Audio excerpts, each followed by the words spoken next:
Hello guys, welcome to my channel. So இந்த mini விலாகில் நம்ம என்ன பார்க்க போகிறோம்னா, எக்ஸாமுக்கு முந்தின நாள் நான் எப்படி ஸ்பெண்ட் பண்ணேன் அப்படின்றத காட்ட போகிறேன். ஸோ எனக்கு மறுநாள் பார்த்தீங்கன்னா எஸ்டிமேஷன் தியரி எக்ஸாம் இருந்துச்சு. நான் ஈவினிங் தான் படிக்கவே உட்காந்தேன், ஒரு 5:30 போல். அண்ட் நான் அந்த பக்கம் படிச்சுட்டு இருக்கும் போதே என் தங்கச்சி வந்து இந்த சத்து மாவை வச்சு கொழுக்கட்டை ரெடி பண்ணிகிட்டு இருந்தா. ஸோ அவளை போய் பார்த்துட்டு அப்பப்போ பண்ணிகிட்டு இருந்தேன்.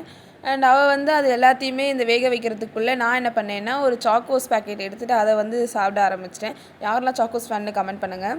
அதே மாதிரி அதில் சாப்பிட்டு முடிச்சுட்டு கொஞ்ச நேரம் உட்காந்து சரி படிப்போம் அப்படின்னு சொல்லிட்டு கொஞ்ச நேரம் உட்காந்து படித்தேன். அண்ட் அதுக்கப்புறமா நான் காலையிலேருந்து கேவலமாக இருந்தேன். ஈவினிங் தான் தலைலாம் வாரிட்டு கிளம்புனேன். எங்கே கிளம்புனேன் அப்படின்னா வந்து என் அம்மா வந்து இஞ்சி மருந்து அரைச்சிருந்தாங்க. இது வந்து இஞ்சி சாறுன்னு சொல்லுவாங்க. ஸோ கேஸ்ட்ரிக் ப்ராப்ளம் அதுக்கெல்லாம் வந்து குடிப்பாங்க. இது குடித்தா ரொம்ப நல்லது. பயங்கர காரமாக இருக்கும். கூட நாட்டு சக்கரை வச்சுட்டு தான் வந்து நாங்கள் இது குடிப்போமே.